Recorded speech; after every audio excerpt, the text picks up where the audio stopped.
Seigneur, ta parole est grande, elle demeure à jamais. Ta parole est infaillible, rien ne peut la supprimer. Bienvenue à vous, chers téléspectateurs, ainsi qu'à tous nos téléspectateurs dans le monde entier, dans un nouvel épisode de notre émission quotidienne d'études Toute la Bible, dans laquelle nous présentons une étude complète de tous les livres de la Bible, de la Genèse à l'Apocalypse. Dans notre étude du livre du Deutéronome, nous en sommes au chapitre 19 et 20. Dans l'épisode d'aujourd'hui, nous allons parler des villes de refuge, 6 villes de refuge.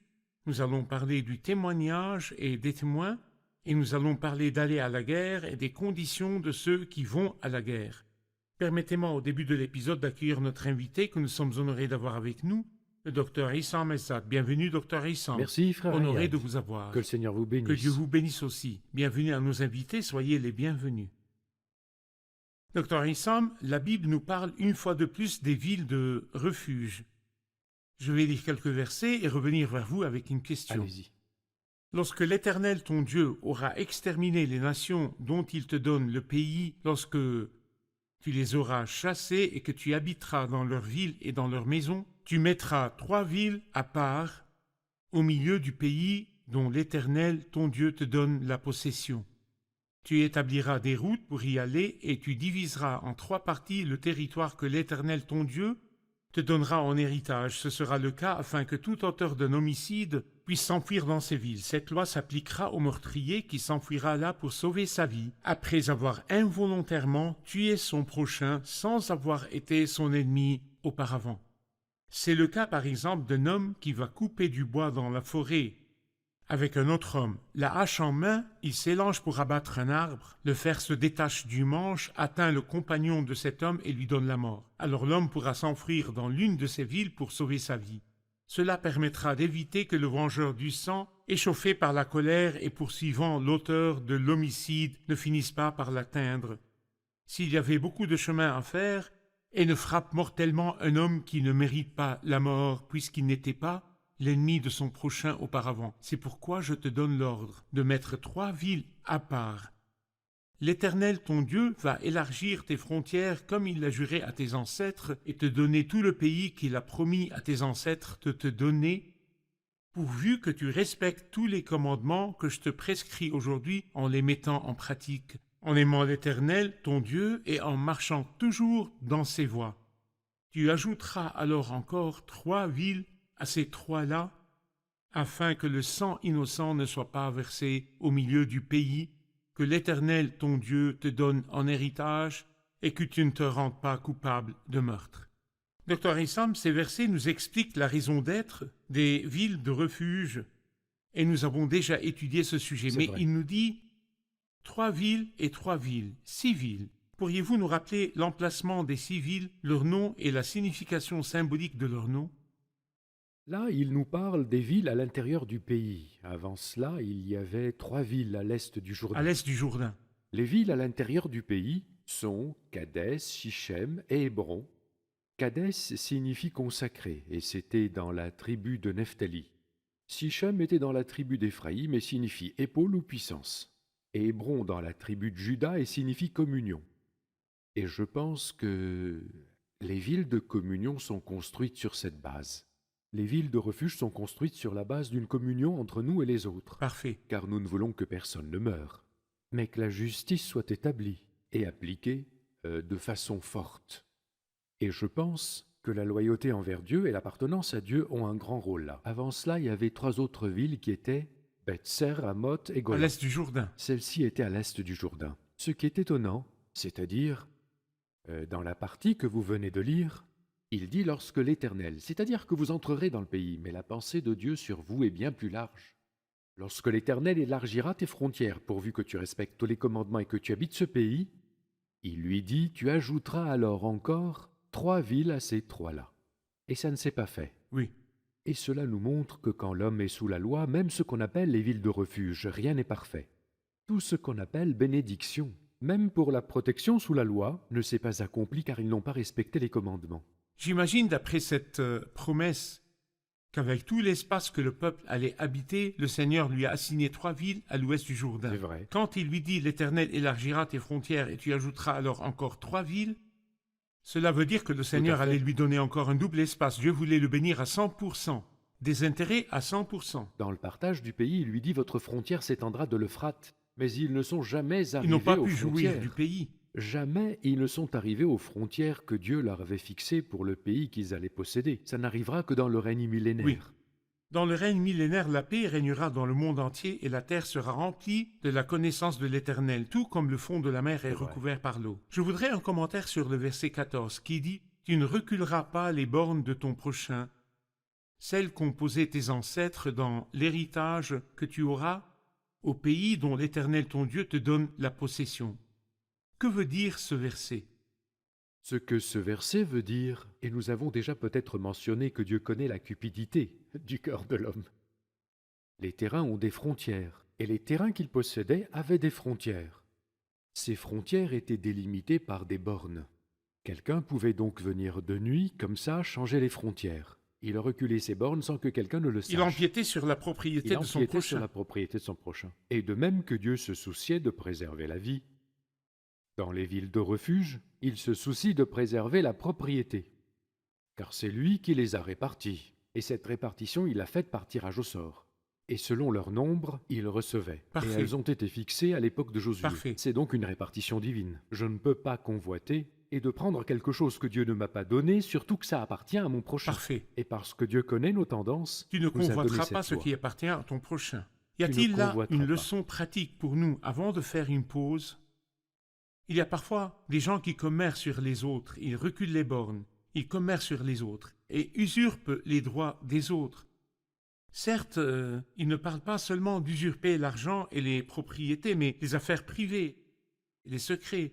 Et l'on trouve des personnes qui se donnent le droit de commérer sur les autres et de diffamer les autres. Puis-je m'appuyer sur ce verset à ce sujet? Je peux l'appliquer, les incitations sont nombreuses et on peut le leur appliquer. Mais probablement le sujet que vous touchez, les gens aiment parfois prétendre qu'ils ont ce que les autres n'ont pas, surtout dans le domaine de l'information. Ils calomnient, ils donnent des informations comme s'ils étaient dans le secret des dieux, comme on dit. Oui, Parfois, nos incitations humaines nous font dévier de la vérité de manière insolite et horrifiante. Pourrions-nous dire à la place de « tu ne reculeras pas les bornes de ton prochain », tu n'inventeras pas, tu n'ajouteras pas d'insultes ni d'invectives, rien de tout cela, même permettez-le-moi, tu n'ajouteras pas d'éloges. c'est vrai. C'est-à-dire ne lui retirez rien et ne lui ajoutez rien. Cela n'est pas notre affaire, pouvons-nous l'appliquer? C'est possible si on le Je veut. vous remercie, nous prenons une pause puis nous reviendrons pour une question.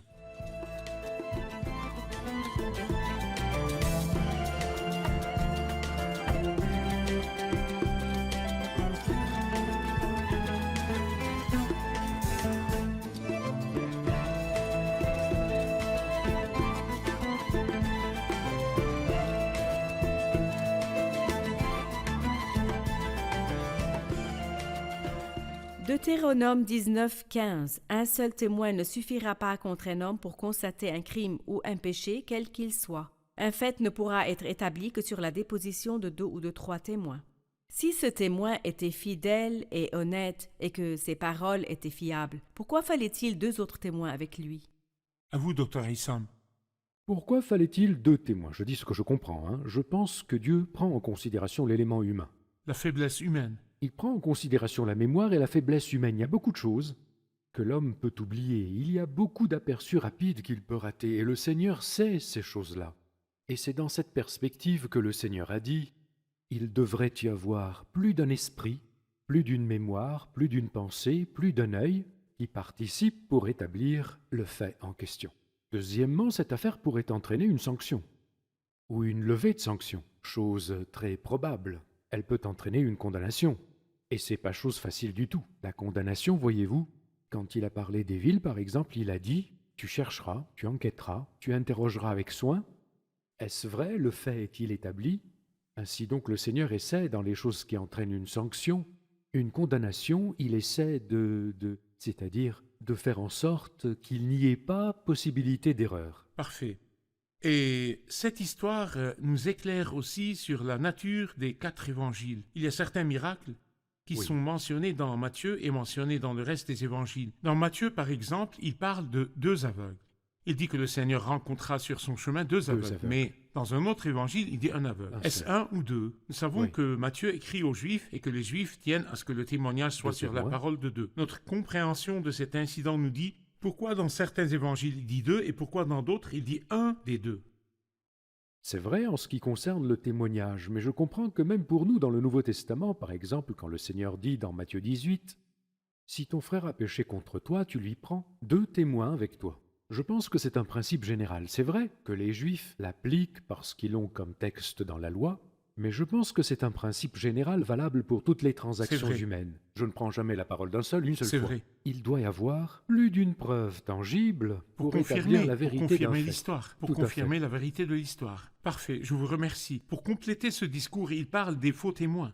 C'est Lorsqu'un vrai. faux témoin se dressera contre quelqu'un pour l'accuser d'un crime, les 2 hommes en contestation comparaîtront devant l'Éternel, devant les prêtres et les juges, alors en fonction. Les juges feront avec soin des recherches. Le témoin est-il un faux témoin? A-t-il fait une fausse déposition contre son frère? Alors, vous le traiterez comme il avait l'intention de traiter son frère. Laissez-moi Oui. vous interroger sur ce qui s'est passé sur la croix.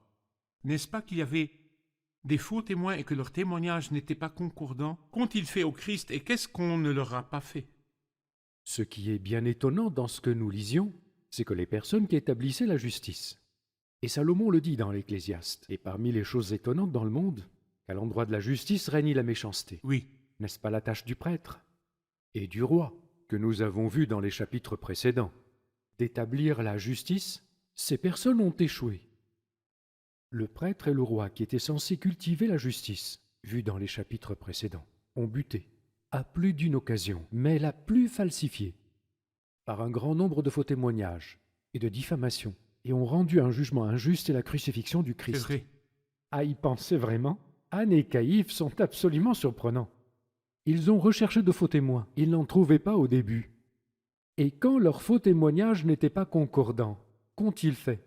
Ils les ont acquittés Ils et les ils ont ont acquittés condamné le Christ. et ont condamné le Christ. Ils ont donc enfreint cette loi. Et puis, l'homme qui jugeait savait que Jésus était innocent. Il le savait, je n'ai rien trouvé en lui qui mérite la Pilate. mort, il a dit plus d'une fois, Pilate.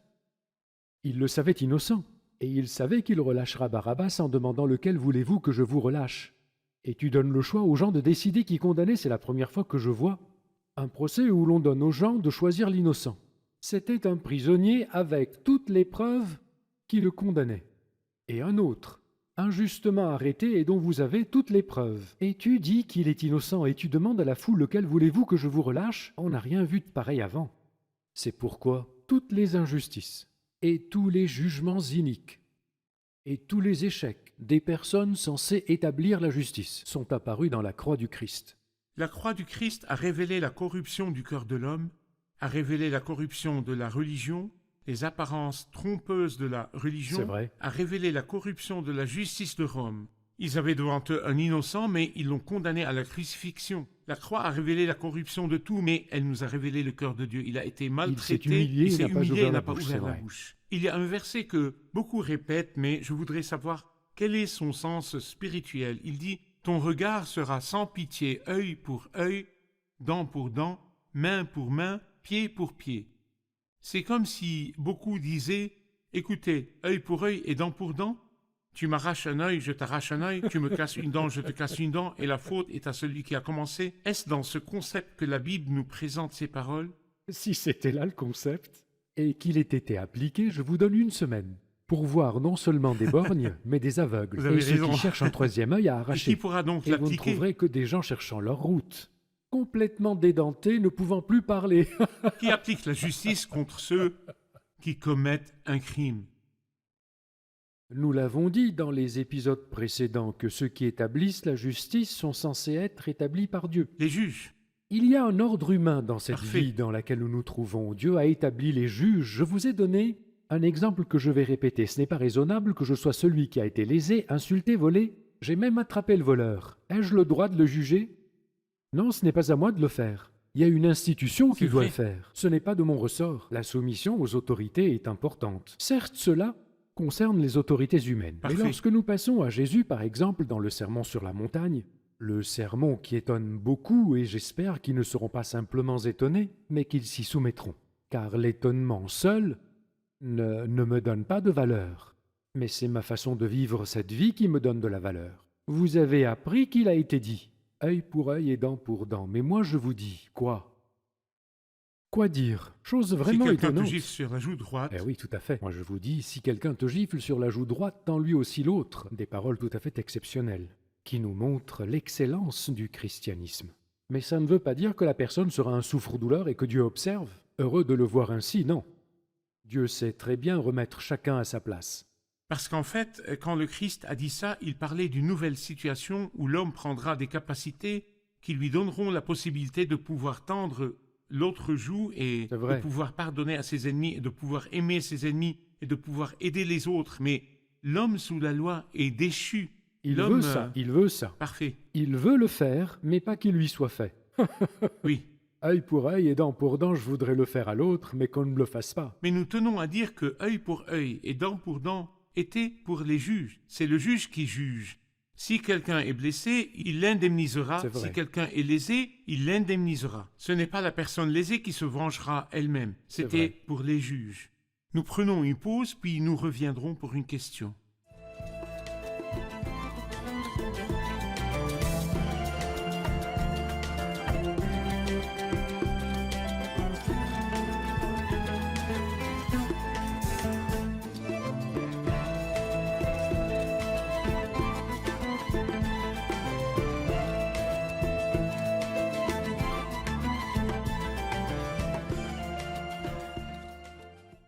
Au chapitre 20, verset 2, à l'approche du combat, le prêtre s'avancera et parlera au peuple. Nous savons que la guerre exige des soldats et un chef d'armée. Qu'est-ce que le prêtre a à voir là-dedans? À vous, docteur Issam. Le rôle du prêtre là, c'est que le peuple mène les guerres de l'Éternel. Oui, Et parce qu'il mène les guerres de l'Éternel, les instructions du combat, jusqu'au moindre détail de tout, dont on reparlera, et quoi faire des gens qu'ils combattent sont des instructions divines. Et les responsables de transmettre les instructions divines, car c'est à la bouche du prêtre qu'on demande la loi. Les transmetteurs des instructions divines sont les prêtres, car c'est à la bouche du prêtre qu'on demande la loi. Deuxièmement, la guerre exige du secours. Oui, il parlera de la guerre, il déchargera certains, mais la guerre exige de l'aide. Cette aide n'est pas humaine, car bien souvent il n'y avait pas beaucoup de guerriers, et les ennemis très nombreux. C'est pourquoi nous avons besoin de secours. Qui le portera? Comme nous le savons, il est toujours porté par le prêtre ou le grand prêtre. Leur travail, c'est de porter secours. Ainsi, ils offrent la pensée, et ils portent secours, et dans de nombreuses guerres, les chefs qui sortaient à leur tête étaient les prêtres, et non seulement des guerriers. parfait. Nous parlons à la lumière du Nouveau Testament. Quelle est la nature de la guerre et de la lutte spirituelle? Le peuple de Dieu avait des ennemis très spécifiques, des ennemis connus. Ils allaient entrer pour posséder le pays. Mais maintenant, à la lumière du Nouveau Testament, avons-nous de l'inimitié envers des humains? Avons-nous de l'inimitié envers des personnes? Qui sont nos ennemis? Quelle est la nature de la guerre? Avons-nous des armes entre les mains? Quelle est la nature de ces armes? Nous voulons savoir de quoi il s'agit. En guerre, nous le sommes. Et chacun de nous est censé être, comme l'a dit Paul à Timothée, un bon soldat De Jésus-Christ. de Jésus-Christ. Y a-t-il des ennemis? Oui, il y en a et ils viennent jusqu'à nous. Et certains sont en nous. Il y a toujours des ennemis dans notre vie spirituelle. Et en fait, pas un jour ne passe sans guerre, même pas sans contrariété. Et donc nous sommes en guerre. Pourtant, les textes bibliques sont clairs. Les armes avec lesquelles nous combattons ne sont pas humaines. Nous ne sommes pas dans une guerre où chacun de nous porte une épée, un bouclier ou une lance. Mais elles sont puissantes, grâce à Dieu, pour renverser des forteresses. Nous renverserons les raisonnements et tout obstacle qui s'élève avec orgueil contre la connaissance de Dieu. Et nous faisons toute pensée qu'elle obéisse à prisonnière Christ. pour qu'elle obéisse à Christ. Oui, telles sont nos armes. Et par ailleurs, l'apôtre Paul, dans Éphésiens 6, nous dit « Ce n'est pas contre l'homme que nous avons à lutter. Contre qui donc? Des personnes que nous ne voyons pas. Contre les puissances, contre les autorités, contre les souverains de ce monde. Il y a des souverains, oui, de ce monde de ténèbres. Il y a donc des souverains et des gens qui nous résistent. Oui, je crois que cela existe. Parfait. Les possibilités divines et les armes divines que Paul présente dans Éphésiens 6, en commençant par ayez autour de votre taille la vérité en guise de ceinture. jusqu'à mettez comme chaussure à vos pieds le zèle pour annoncer l'évangile de paix. Il présente cette arme absolument puissante grâce à Dieu pour renverser des forteresses. Parfait. La guerre est donc une guerre spirituelle, les armes sont des armes spirituelles et les ennemis sont des ennemis Spirituels, non spirituels. Et nous n'avons pas d'inimitié avec les gens. Vous avez fait le lien entre aller à la guerre et la présence de prêtres. Et vous avez dit qu'ils n'avaient pas besoin d'un chef militaire, mais plutôt d'un prêtre pour leur transmettre la pensée divine. Qui est le grand prêtre ou le prêtre qui nous porte secours maintenant dans notre guerre spirituelle afin d'éviter les pièges et les épreuves? Nous avons un souverain grand prêtre qui a traversé le ciel, Jésus, le Fils de Dieu. C'est le texte biblique. Le Christ est maintenant au ciel, et d'ailleurs il est à nous. Et il est très important que nous soyons en communication avec le Christ grand prêtre, et que nous comprenions que nous avons une confrontation tous les jours que Dieu fait. Au niveau de l'application spirituelle, nous sommes très pauvres et très faibles. En opposition pour le plus futile, il est possible que quelqu'un me dise un mot comme ça. Il me provoquera. Il suscitera des troubles en moi, c'est une guerre. Quelqu'un pourrait m'insulter. Une pensée me germer en tête, ou encore un mauvais désir. Tout ça, c'est des guerres. Que faire alors? Il y a quelqu'un là-haut, mon regard doit le fixer. Et tant que je le fixe, me viendra le secours. J'ai une belle analogie de l'Ancien Testament. Dans l'Exode, au chapitre 17, il y avait une guerre, n'est-ce pas? Oui. Et Moïse a dit, il n'y avait pas encore le système sacerdotal, à Josué, « Choisis-nous des hommes, sors et combat les Amalécites. » La Bible relate un bel événement. Josué combattait avec le peuple, Moïse était au sommet de la colline. Avec lui, Hur et Aaron. Il soutenait ses mains. Et la Bible dit que la guerre battait son plein, mais la victoire dépendait de celui qui était au sommet de la colline. Lorsque Moïse levait les mains, le peuple était le plus fort. Lorsque Moïse baissait les mains, c'est quoi? C'est quoi l'histoire de Moïse qui est en haut? Ah, il y a maintenant quelqu'un en haut. Chaque fois que nous le regardons, la victoire dépend du secours qui viendra de lui. Du Christ qui est dans la Exactement, gloire. la guerre sera toujours là. Et l'Esprit Saint qui est en nous est là. Mais le Christ qui est au ciel nous porte secours. Plus nous sommes en relation avec lui, plus nous sommes sûrs de notre victoire. Je voudrais de vous un dernier commentaire sur les versets de 5 à 9, sur ceux qui ne sont pas aptes à aller à la guerre. Il dit « Puis les officiers transmettront ces instructions au peuple. Qui a construit une maison neuve et ne l'a pas encore inaugurée, qu'il s'en aille et retourne chez lui de peur qu'il ne meure dans la bataille et que ce ne soit un autre qui l'inaugure. Qui a planté une vigne et n'en a pas encore joui, qu'il s'en aille et retourne chez lui de peur qu'il ne meure dans la bataille et que ce ne soit un autre qui en jouisse. Qui est fiancé à une femme et ne l'a pas encore épousée, qu'il s'en aille et retourne chez lui de peur qu'il ne meure dans la bataille et que ce ne soit un autre qui l'épouse. » Les officiers continueront à transmettre ces instructions au peuple. Qui a peur et manque de courage, qu'il s'en aille et retourne chez lui, afin que ses frères ne se découragent pas comme lui. Quand les officiers auront fini de parler au peuple, ils placeront les chefs des troupes à sa tête. Il est clair qu'il y a des personnes qui ne devraient pas aller à la guerre.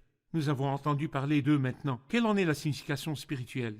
Pareil dans 2 Timothée 2. Aucun soldat en service ne s'embarrasse des affaires de la vie courante, s'il veut plaire à celui qui l'a recruté. Numéro 1. Numéro 2.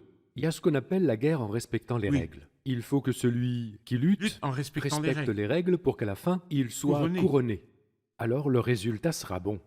Là, il parle des personnes à l'esprit affairé, aux préoccupations diverses. Ils ont l'esprit complètement ailleurs parce qu'ils pensent à autre chose. Il y a plein de sujets qui accaparent le cœur de l'homme. Et quand il est ainsi accaparé, il limitera beaucoup la capacité donnée à Dieu dans ses guerres. Et ce sera aux dépens de sa guerre. Oui. Et ça aboutirait à la défaite. Quand il parle, par exemple, d'un homme qui a construit une maison neuve et ne l'a pas encore inaugurée, qu'est-ce qui le préoccupe? C'est quelqu'un d'ambitieux. Il est passionné. Alors celui qui a de l'ambition et qui est complètement accaparé par son ambition, comment pourrait-il être bon pour la guerre? Il retourne chez lui. L'homme qui a planté une vigne et n'en a pas encore joui. Nous savons que la vigne fait référence aux joies de la terre, n'est-ce pas? Quelqu'un qui est préoccupé par les plaisirs de la terre, les choses de la terre, les ambitions de la terre et des relations avec la terre. Les sources de la terre sont pour lui essentielles. Là, il parle de certains types de personnes qui ont l'esprit, disons, distrait, un esprit éparpillé. Et quand quelqu'un a l'esprit distrait dans cette condition, il n'est pas bon du tout pour la guerre spirituelle. Mais avant de dire cela, il dit une chose importante. Il parle des craintifs, mais il leur dit « Tu n'auras pas peur d'eux, car l'Éternel, ton Dieu, est avec toi. Celui qui a tous ces encouragements sera pris par une seule chose, mais celui dont l'énergie est dispersée n'aura pas le souci de la Je guerre. vous remercie, nous sommes arrivés à la fin de l'épisode, que Dieu vous bénisse, révisons-le avec nos invités. Qu'avons-nous appris aujourd'hui?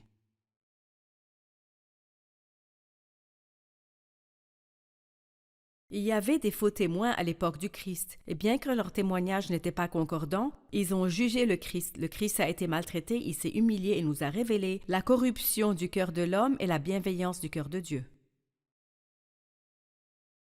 Nous avons également vu que notre guerre n'était pas contre l'homme, mais que c'était une guerre spirituelle contre des ennemis spirituels et que nos armes étaient spirituelles. Comme l'ordre de Dieu et sa compassion pour son peuple sont beaux en ce qui concerne le tueur par erreur, il a arrangé pour lui des villes de refuge où il pourra s'enfuir du vengeur du sang.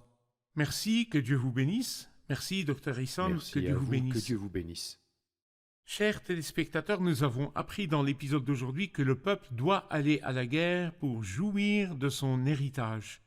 Dieu lui a donné l'héritage sur la base de la grâce et de la grâce seule. Mais pour jouir de l'héritage et pour posséder l'héritage, il doit aller à la guerre et libérer le pays afin d'en jouir. Nous sommes bénis de toute bénédiction spirituelle dans les lieux célestes en Christ, et c'est sur la base de la grâce absolue.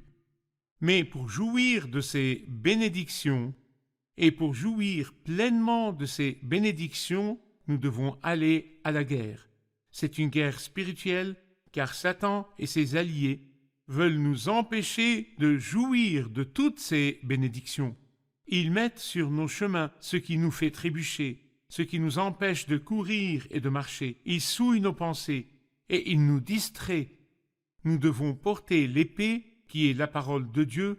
Nous devons nous revêtir de toutes les armes de Dieu. Nous devons aller à la guerre et lutter. C'est une guerre spirituelle où il n'y a pas d'ennemis de chair et de sang. Elle est contre les esprits du mal dans les lieux célestes. Nous devons libérer chaque parcelle de l'héritage que le Seigneur nous a donné pour que nous en jouissions. Si nous faisons cela, nous jouirons du bien du ciel pendant que nous sommes toujours sur terre, jusqu'à ce que nous nous retrouvions dans un nouvel épisode. Que le Seigneur soit avec vous.